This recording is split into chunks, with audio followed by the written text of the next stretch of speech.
Bom dia, gente. Bom dia, gente.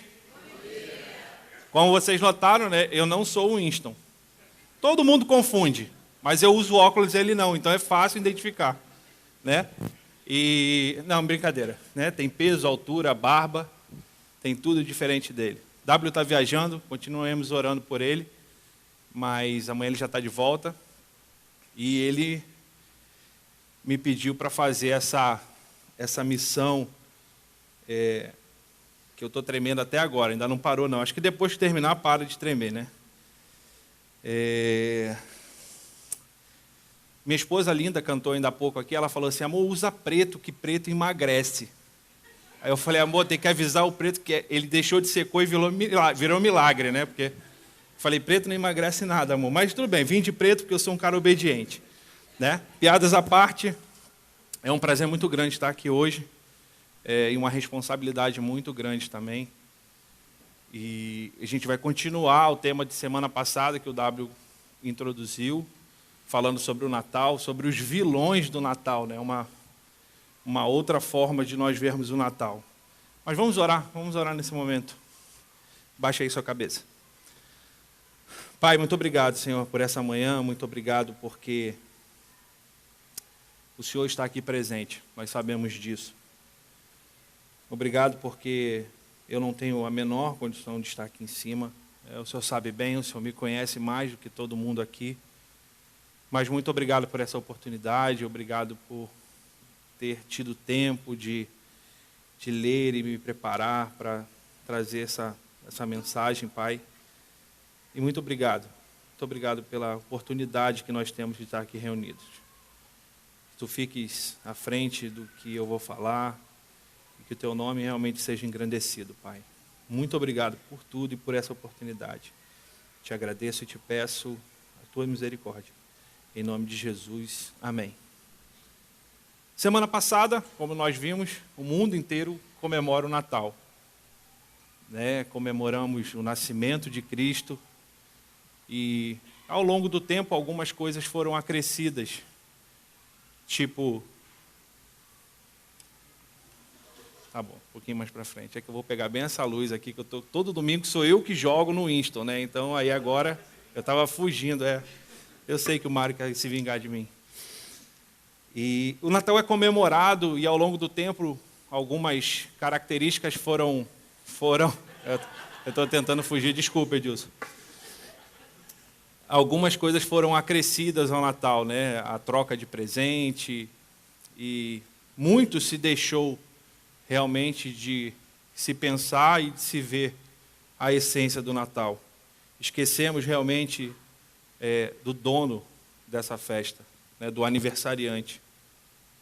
E vemos por toda a cidade, por todo lugar que nós vemos traços dessa história contada, né, com os presépios, onde tem o próprio Jesus ali representado, seus pais, pastores e animais, o estábulo, tudo ali representado.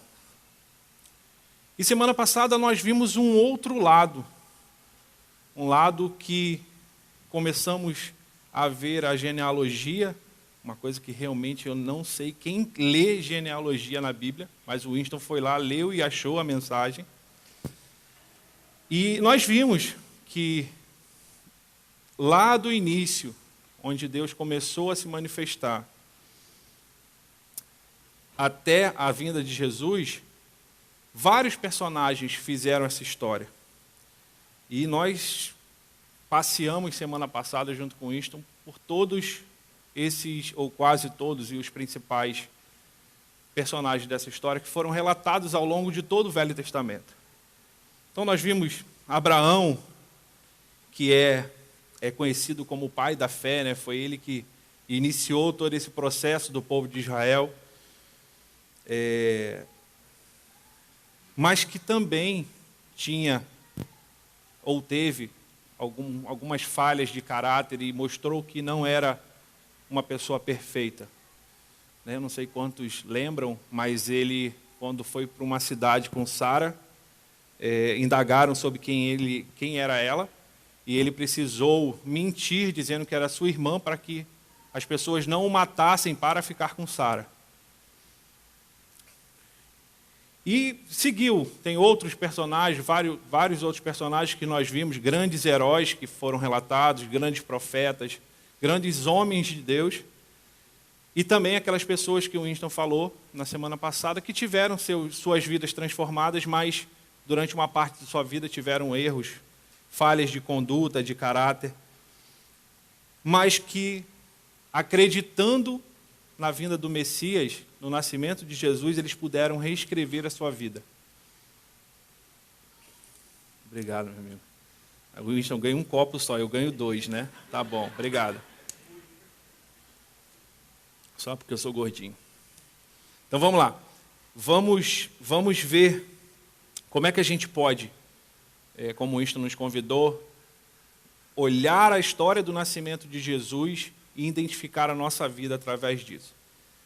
Eu falei com ele quando ele me convidou para vir falar que eu jamais poderia, e na verdade eu já vim orando há muito tempo sobre isso, de falar sobre transformação de vida, falar sobre grandes falhas de caráter, de conduta, e não poder contar um pouco da minha história.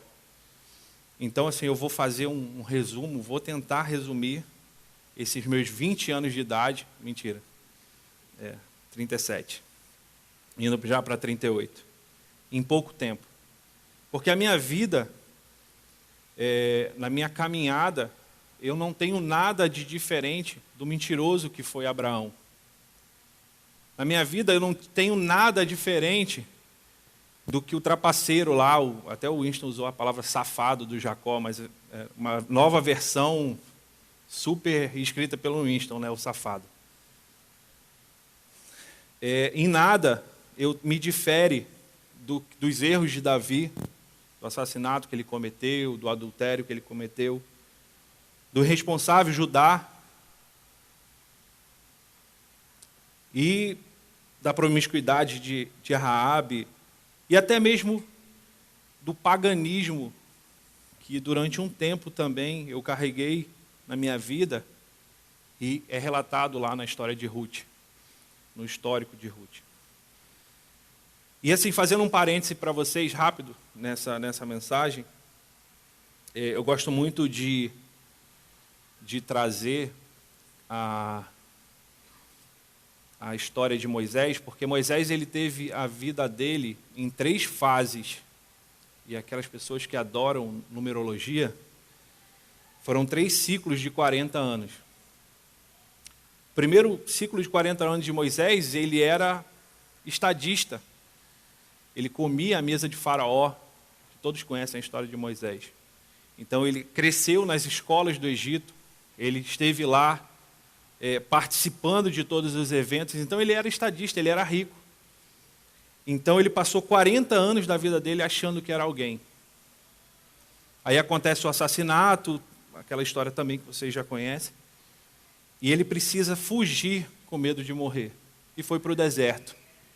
E aí ele vive mais 40 anos como pastor de ovelhas, sozinho no deserto, lá onde ninguém o perturbava, só tomando conta das suas ovelhas. E ali ele passa 40 anos achando que não era ninguém. E depois disso tem aquele acontecimento que Deus o chama e pede e determina, ordena a ele que vá libertar o povo. E aí Moisés, todos já conhecem a história, Mar Vermelho, passou até agora pouco tempo na TV, e ele liberta o povo. Então ele viveu esses 40 anos na dependência completa de Deus. Então foram 3 ciclos que ele viveu, se achando o máximo, depois achando que não era ninguém, e depois totalmente na dependência de Deus. Aí eu fecho aspas. Por que eu falei isso? Porque a minha vida também teve esse ciclo, está tendo esse ciclo. Nos primeiros 18 anos da minha vida, só que é um pouquinho diferente da de Moisés, eu achava que eu não era ninguém. Nasci numa família muito pobre, Nunca passei fome, nunca me faltou nada. Mas eu não tinha, sabe, aqueles desejos de adolescente, eu não podia ter porque minha família não tinha condições, eu não tinha luxo, eu não tinha nenhum privilégio, nenhum conforto. Vim, como grande parte dos brasileiros, né, de uma família católica, mas que tinha a sua origem também no candomblé. Sou o filho mais novo e, como minha família tinha muita dificuldade financeira, meus 2 irmãos, assim, que são grandes exemplos para mim, saíram para trabalhar aos 14 anos, não para comprar alguma coisa para eles, mas sim para colocar comida dentro de casa, porque eu tinha um pai doente e alguém tinha que trabalhar. Como eu era o mais novo, eu ficava em casa tomando conta dele, cuidava da casa, cuidava do meu pai, estudava ainda. E minha mãe e meus irmãos saíram para trabalhar para poder sustentar a gente. Então essa foi a primeira parte da minha vida. Com muita dificuldade, sabe, sempre à margem do que os meus amigos faziam, sempre com muita dificuldade. Eu até brinco com a Daniela, a minha filha, que era festa mesmo quando eu fazia aniversário. Eu esperava 365 dias por isso. Porque eu sabia que naquele dia eu ia para o McDonald's comer um McLanche feliz. Então, hoje, a facilidade com que eu posso dar isso para os meus filhos, mas sem esquecer de toda essa alegria que eu tinha no único dia do ano, realmente me fizeram passar por esse período de 18 anos, assim, que eu realmente, com uma estima muito baixa, eu pude sofrer calado esse tempo, porque minha família, uma diferença de idade muito grande, então eu tive que crescer sozinho. Logo depois, 18 anos, eu, através de um grande amigo meu da escola, fui parar dentro de uma igreja batista. Aí tudo mudou. Aí, rapaz, conhecer Cristo e... Brincadeiras à parte, mas foi isso mesmo, tudo mudou. Eu com 18 anos, eu já estava trabalhando e entrei na faculdade. Trabalhava de 8 a 10 horas por dia, ganhava R$60 por semana e pagava 220 de faculdade. O Maguinho, que é professor de matemática, ele já viu que sobrou muito pouco. Mas mesmo assim, eu consegui, que era um sonho que poucos jovens tinham naquela época, de estudar, né? Eu vislumbrava isso, eu vim de uma família que ninguém era formado. Depois meu irmão mais velho se formou, mas a princípio eu fui o primeiro a me formar na minha família. E aí eu fui para a igreja, comecei a trabalhar, virei líder de jovem. Eu era o prodígio da igreja, porque com pouca idade eu já fazia tudo na igreja. Som, iluminação, era líder de jovens, pregava e fazia tudo, porque eu tive um encontro com Deus e isso realmente me transformou muito. Aquele primeiro amor, aquela vontade de conhecer mais a Deus. Mas aí, num determinado momento da vida, eu comecei a me perder. Eu tinha um bom emprego. Depois desse de R$240, eu fui para um bom emprego, onde poucos jovens da minha idade ganhavam o que eu estava ganhando. Mas também fui apresentado à tecnologia, que naquela época tinha... O máximo da tecnologia era uma rede de escada de internet. Os mais velhos aqui vão lembrar disso. E foi aí que eu comecei a me perder. Aí eu tive contato, meus primeiros contatos, bem novo, com pornografia, já era casado, casei bem cedo, bem jovem. E aí eu me perdi completamente. Vivi muitas irresponsabilidades, negligenciei trabalho, negligenciei família, filhos, porque realmente eu entrei num estágio, no primeiro estágio de Moisés, Eu achei que eu era alguém. Eu achei que eu era realmente o cara, porque com pouca idade eu já ganhava bem, tinha carro, tinha celular bom na época, que era muito caro os celulares. Só que eu vivi uma vida completamente louca, completamente desregrada. Altos e baixos, nunca saí da igreja, mas vivia uma vida dupla. Dentro da igreja eu era o cara, o santo, mas ninguém sabia, na verdade, o que eu vivia fora, o que eu sentia fora, pelo que eu passava fora. E depois eu vim para Manaus, cheguei em Manaus em 2005, e aí as coisas pioraram um pouquinho, porque eu vim com status também muito grande na fábrica que eu trabalhava, bem novo, eu já era o diretor executivo da fábrica. E depois saí, fui trabalhar em outra empresa que ainda me fez crescer ainda mais nesses pensamentos. Eu vivia com muita gente importante ao meu redor, tinha muito status, muito dinheiro, não me importava, o que me importava só era isso, status, o quanto de bebida cara eu podia comprar. Mas ainda assim, nos meus altos e baixos, vivia bem enterrado em toda essa lama, mas às vezes conseguia sair. E até que,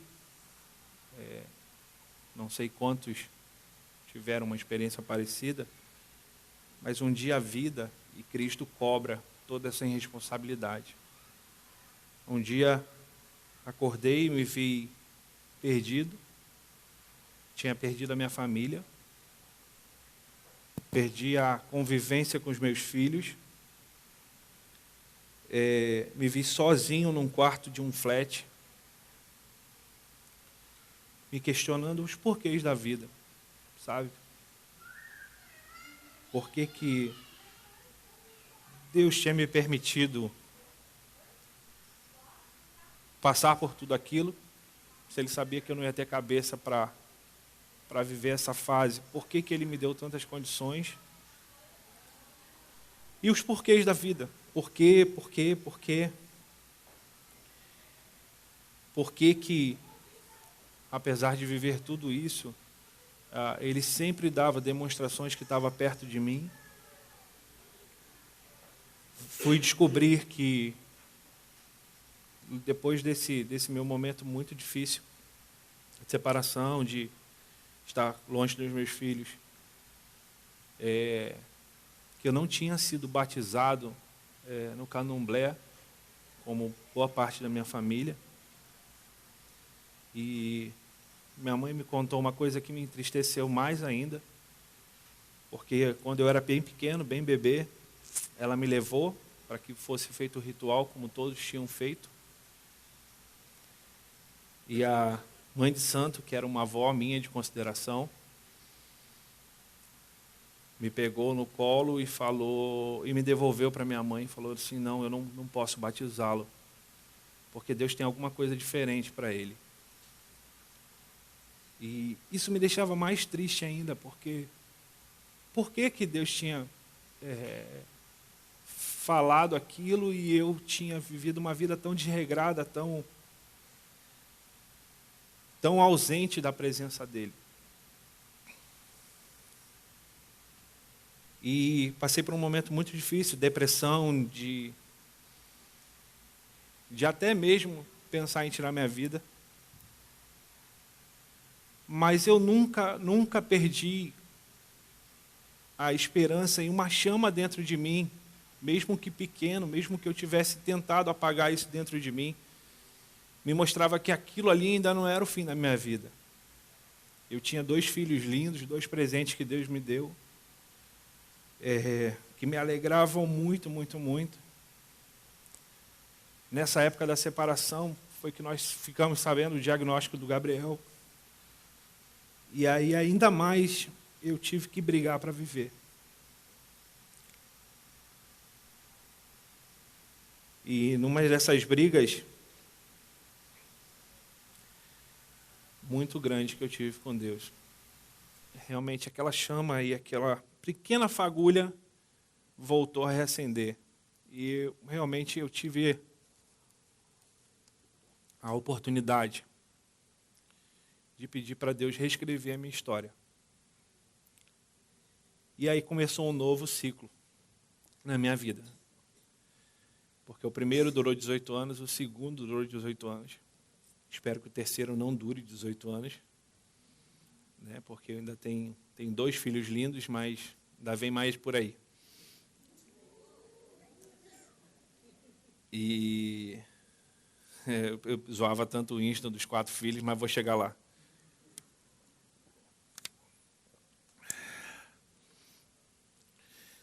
E eu decidi numa das minhas conversas mais sinceras com Deus, de me expor realmente.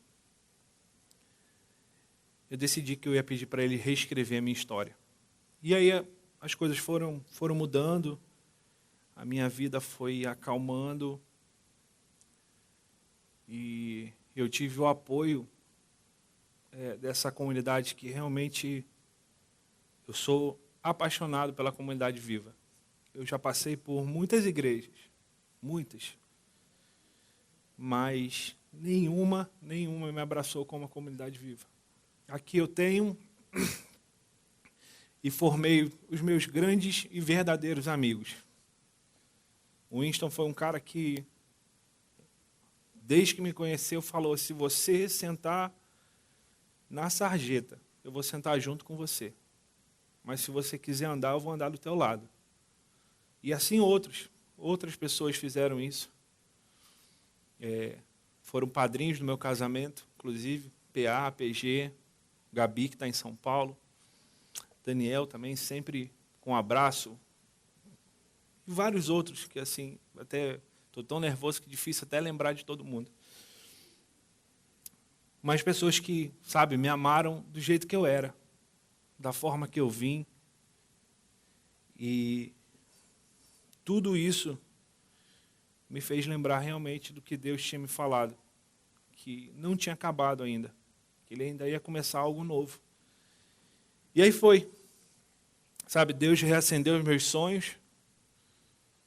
Estar aqui hoje é um deles, porque há 7 anos que eu faço seminário de teologia, e entre essas idas e vindas eu largava várias vezes, porque realmente não era condizente com aquilo que eu fazia, com aquilo que eu estava estudando. Eram noites e noites de crise.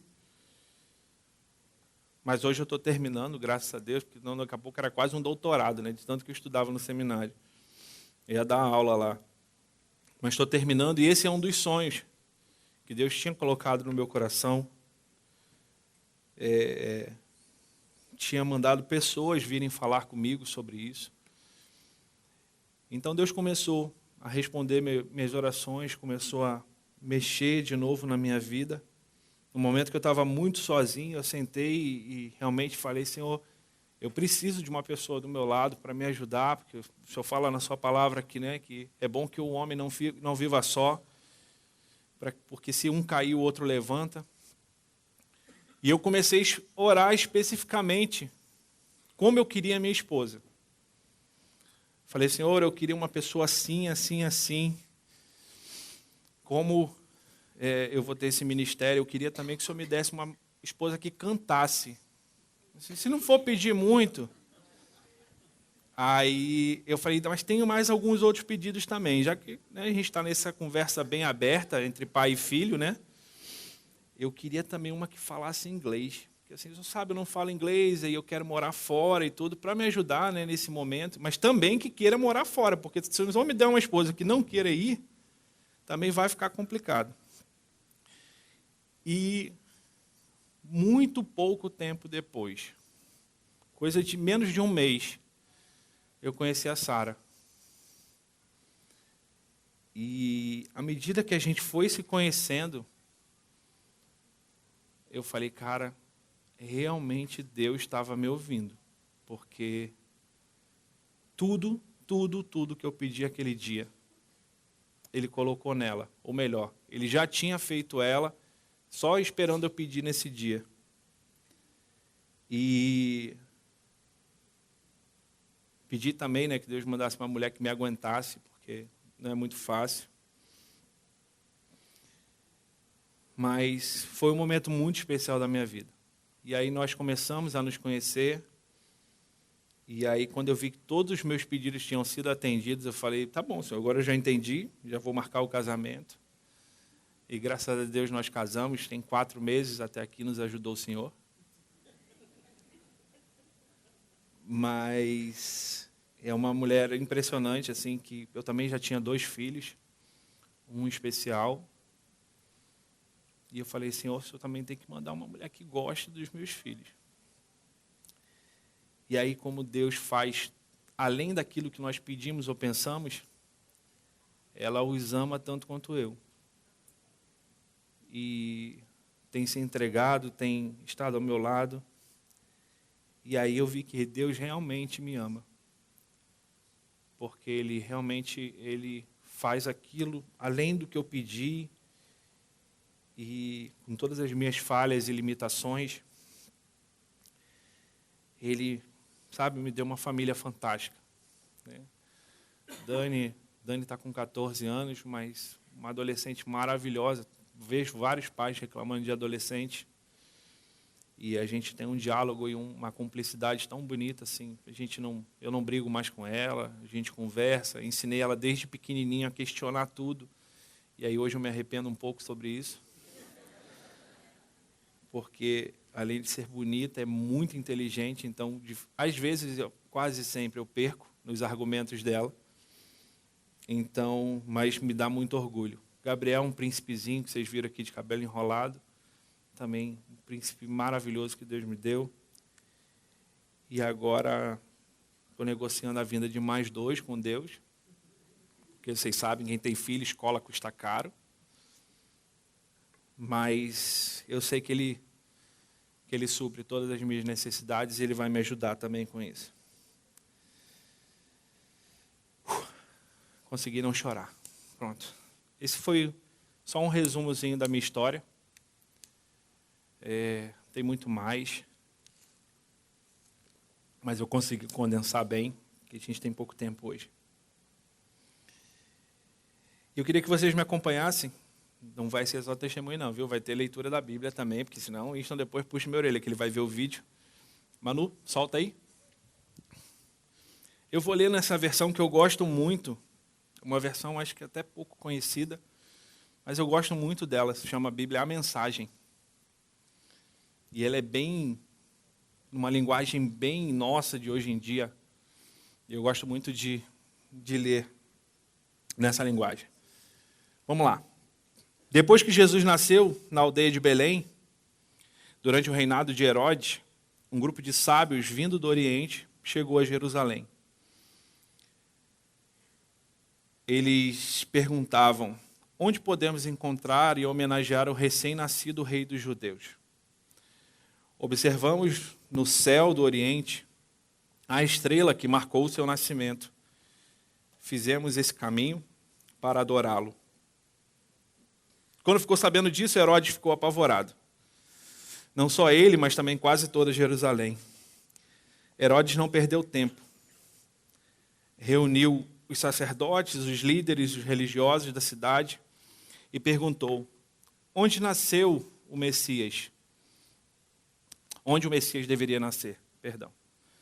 Eles responderam, em Belém, no território de Judá. O profeta Miqueias escreveu claramente a respeito. Ó Belém, na terra de Judá, não será mais desprestigiada. De suas colinas virá o líder, que irá pastorear e governar o meu povo, meu Israel.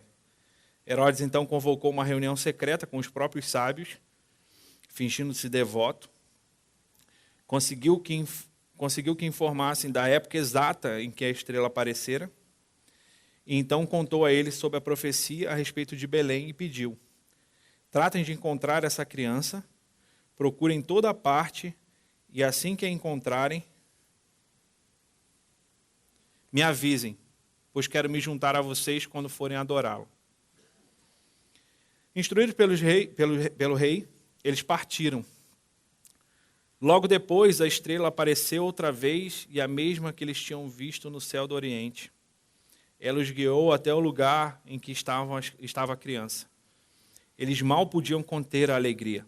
Estavam no lugar certo. Haviam chegado na hora exata. Entraram na casa e viram o bebê nos braços de Maria, sua mãe. Num gesto de submissão, ajoelharam-se e adoraram. Em seguida, abriram a bagagem e entregaram os presentes: ouro, incenso e mirra. Depois, num sonho, foram advertidos a não dizerem nada a Herodes. Por isso, na hora de voltar para sua terra, tomaram outro caminho e partiram sem ser vistos. Semana passada nós falamos da genealogia e hoje nós vamos falar desses personagens que aparecem, que só Mateus relata, eles só aparecem no livro de Mateus e mais em nenhuma outra parte da Bíblia. E, na verdade, a cultura, com o passar dos tempos, os denominaram reis magos. Mas, na verdade, a Bíblia nem fala nada sobre isso. Uns dizem que eles eram sacerdotes de reinos distantes. Outros falam que eles eram astrólogos, porque eles ficavam observando as estrelas e até que essa estrela aparecesse. Mas é muito indefinido, né? Ainda mais a quantidade. Mateus, em momento nenhum, dizem que são 3. E na cultura, na história do presépio, nós sabemos que são 3, né? Nós vemos lá 3 pessoas representadas. São comemorados no início de janeiro, o Dia dos Reis Magos, pela cultura popular. Mas, na verdade, algumas partes do texto levaram essa conjectura aos estudiosos a conjecturarem por que 3, porque eram 3 presentes, então se dá a essa quantidade por causa disso. Os magos foram até Herodes, e aí conversaram com Herodes e tudo, mesmo assim foram atrás de Jesus e conseguiram chegar. Eles chegaram bem um pouco depois do nascimento de Jesus, porque no texto vocês veem que ele entra na casa. Então foi um pouquinho depois do nascimento de Jesus. Eles chegaram um pouquinho atrasados. E acompanharam a estrela, foram subindo, até que chegaram a Jesus, a sua família, e ocorreu essa visitação. Eu fui dar uma pesquisada sobre isso, e assim, um grande historiador inglês do início do século do cristianismo, dos primeiros séculos, um monge chamado Beda, ele fez algumas observações em alguns escritos que nós chamamos de apócrifos. Não podia perder essa oportunidade, né, Pé? Tá aqui na frente, não falar uma palavra difícil que nem o Winston faz, não ia perder essa oportunidade. Mas apócrifos são livros que não foram incluídos na Bíblia. No Vaticano tem vários deles, vários textos que foram escritos, e ele investigou alguns desses textos, ele ouviu, porque naquela época não tinha e-mail, não tinha WhatsApp, não tinha nada, né? Então era uma pessoa ia falando para outra, ia conversando com a outra, ia passando os ensinamentos. E lá, num dos escritos dele, que não faz parte da Bíblia, do contexto da Bíblia, porque ela já está fechada, ela foi fechada num consenso da igreja, e por mais que tem muita gente hoje em dia que ainda tente reescrevê-la, não tem como, a Bíblia já está fechada. A palavra de Deus foi essa que ele determinou que fosse. E tem alguns apóstolos da atualidade que tentam reescrevê-la, mas eles não conseguem. E eu penso sobre a Bíblia um pouco parecido com Winston. O Winston fala que adoraria arrancar algumas páginas da Bíblia. Se eu fosse deixar tudo que eu gosto e só o que me agrada na Bíblia, dava no bolso, assim, um livrinho bem pequeno. Mas, infelizmente, ela está ali como um manual para nos dizer aquilo que nos agrada e também desagrada. E esse monge, ele fez algumas anotações sobre as características desses sacerdotes que foram visitar Jesus. Ele escreve num dos seus livros lá, em um dos seus pergaminhos. Melquior era velho de 70 anos, de cabelos e barbas brancas, tendo partido de Ur, terra dos caldeus. Gaspar era moço, de 20 anos, robusto, e partia de uma distante região montanhosa, perto do mar Cáspio. E Baltazar era de barba cerrada e com 40 anos, partia do Golfo Pérsico, na Arábia. Foi daí que nós descobrimos que eram 3. Na verdade, a cultura diz que são 3, a Bíblia ainda não diz esses dados. Mas ela vem confirmar o que Davi falou num dos seus salmos, dando as características da vinda do Messias. Davi falou no Salmo 72, versículo 10, os reis de Társis e das ilhas trarão presentes, e os reis da Arábia e de Sabá oferecer-lhe-ão seus dons. Então, por isso é que toda a história e a cultura nos traz que foram 3 reis magos. Na verdade, magos porque eles apreciavam as estrelas e tudo, por isso eles receberam esses nomes. Mas com toda essa parte histórica de texto foi falado, que não nos traz muita coisa, a não ser uma informação, se eles foram 3, se não foram, se eles eram reis, se não eram, a Bíblia não quis que fosse falado isso. Então, a gente tenta ver isso de uma forma que tire algum ensinamento para a nossa vida. E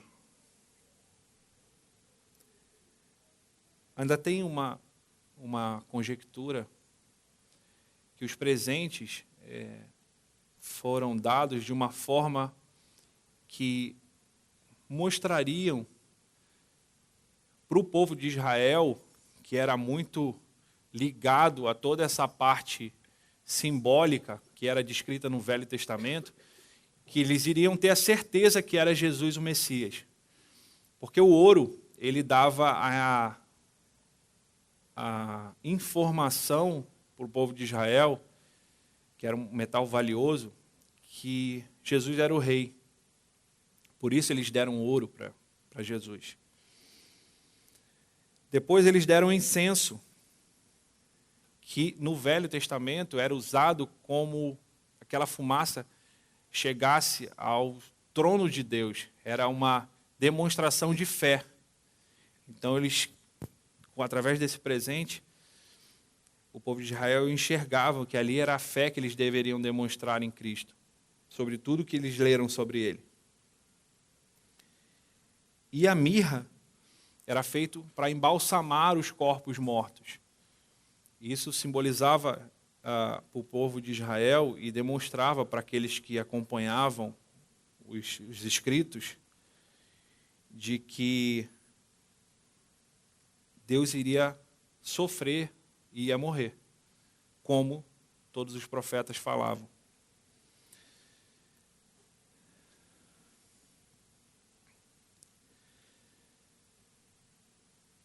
Mas, tirando toda essa parte histórica, o que eu consigo aprender com a história narrada por Mateus foi que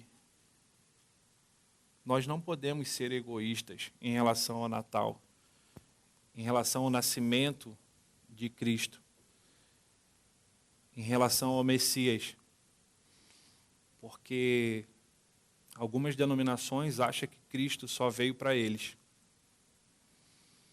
Algumas pessoas acreditam que Deus se deu ao trabalho e o sofrimento de mandar o seu filho para morrer, para sofrer só por ele. E eu entendo que Cristo é muito mais do que isso. Cristo não veio só para mim, ou por você. ele é algo muito maior, ele é um Cristo para todos, ele é um Cristo... Deus tem esse desejo no coração dele, de que Cristo seja apresentado a todos e que todos possam crer realmente e terem essa experiência de transformação de vida com Cristo. Sabe, uma das coisas que eu, nessa minha caminhada cristã, né, que eu aprendi é que Deus, ele não está para realizar os meus desejos. Né, as pessoas determinam as coisas a Deus, que querem isso, querem aquilo, querem dessa forma, de outra forma.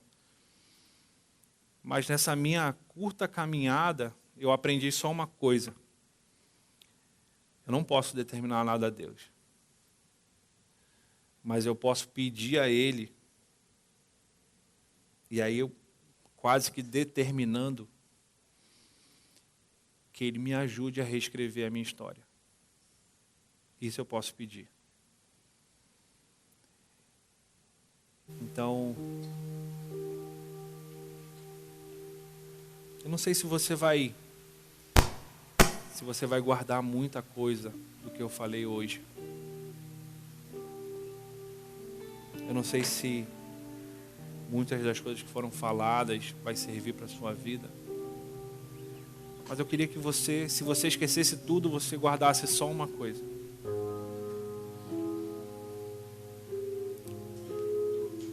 Não importa o que você está passando, o que você está vivendo, as coisas que estão acontecendo na sua vida. Jesus pode transformar, não a situação, muitas vezes a gente quer que Deus transforme a situação. Talvez Ele não. Talvez Ele use a situação para transformar você, como Ele fez comigo.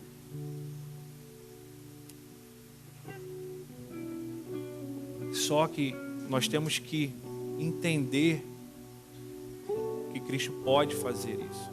Ele pode transformar a minha vida como transformou, e tem que continuar transformando.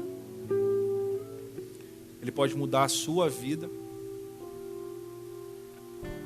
porque Jesus veio, Deus sabia que o objetivo de Deus ter mandado Jesus foi para que houvesse transformação de vida. O nascimento de Jesus foi tão importante que Ele dividiu o tempo. Existe uma era antes de Jesus e a era que nós vivemos depois de Jesus. Ele mudou a história. E eu creio num Deus que Ele pode fazer isso. Ele pode mudar tempo, Ele pode mudar a história. Ele pode fazer coisas que a gente não imagina. Mas Ele precisa que você se decida por Ele. Como um dia eu me decidi. Eu precisava tomar essa decisão na minha vida. Ou era isso, ou era a morte.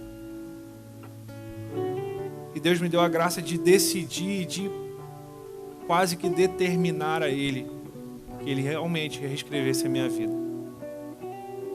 Eu queria que você pensasse sobre isso. Que você deixasse Ele mudar a sua vida. Que hoje nasça uma outra pessoa e que daqui a algum tempo que a gente possa colocar marcos na nossa vida. Que hoje eu tenho uma vida antes de Cristo e uma vida depois de Cristo. Vamos cantar com a gente? Lucas.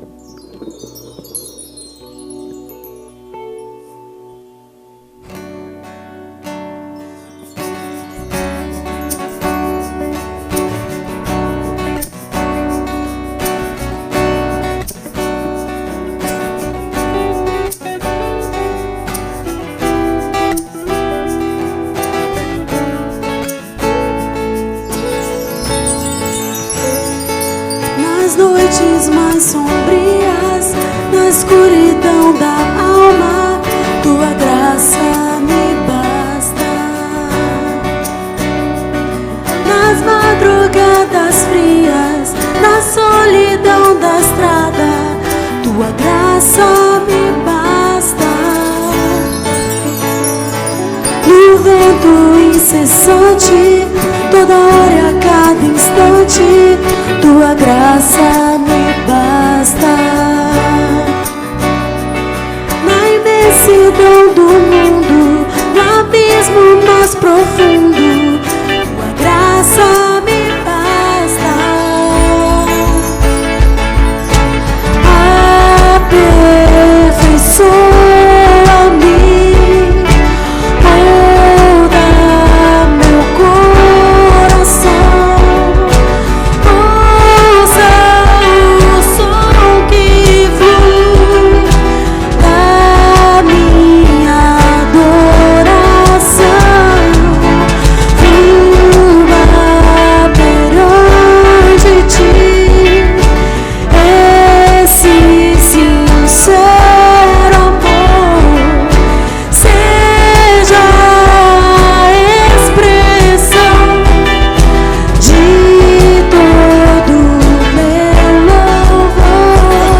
Nas noites mais sombrias, na escuridão da alma, tua graça me basta. Nas madrugadas frias, na solidão da estrada, tua graça me basta. Obrigada, Deus. Do vento incessante, toda área, cada instante, tua graça nos basta.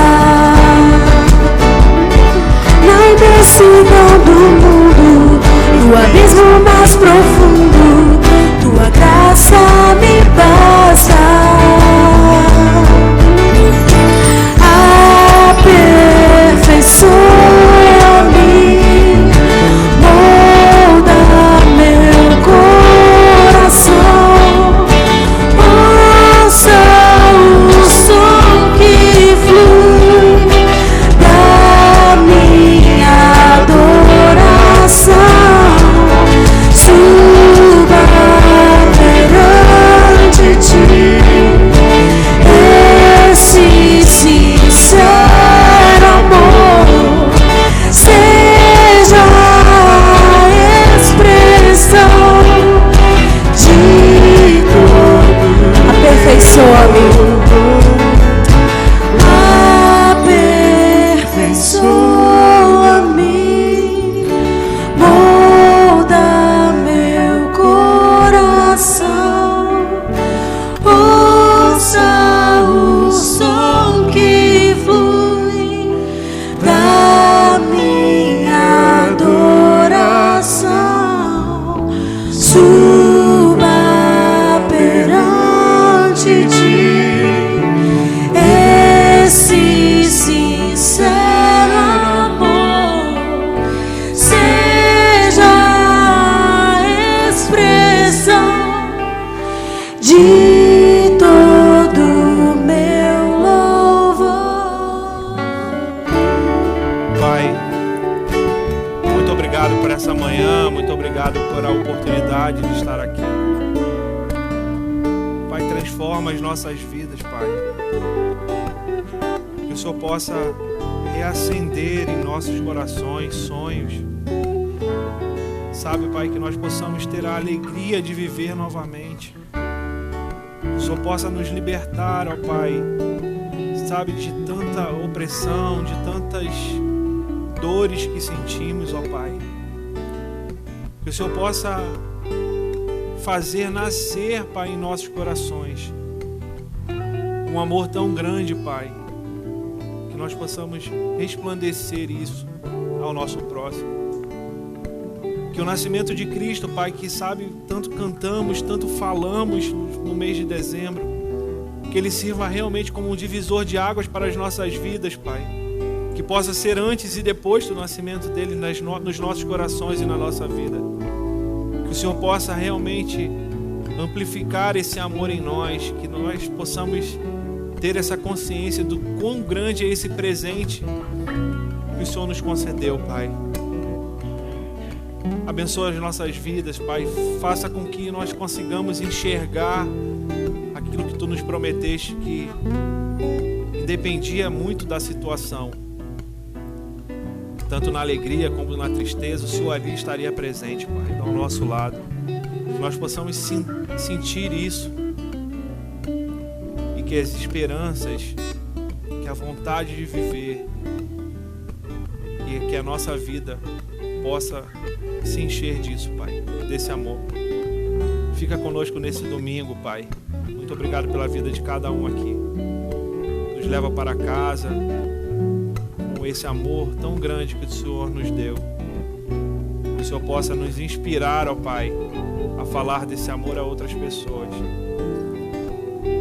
E que nós possamos sempre, sempre, sempre estar ao seu lado. Muito obrigado, Pai. Muito obrigado por hoje. Te peço e te agradeço tudo isso no nome desse aniversariante maravilhoso que o Senhor mandaste para as nossas vidas. Amém. Você tem um bom domingo, que você possa curtir a sua família, que você possa estar em paz e realmente pensando nesse novo espírito de Natal. Até domingo que vem. E o Winston já vai estar aqui. Um abraço.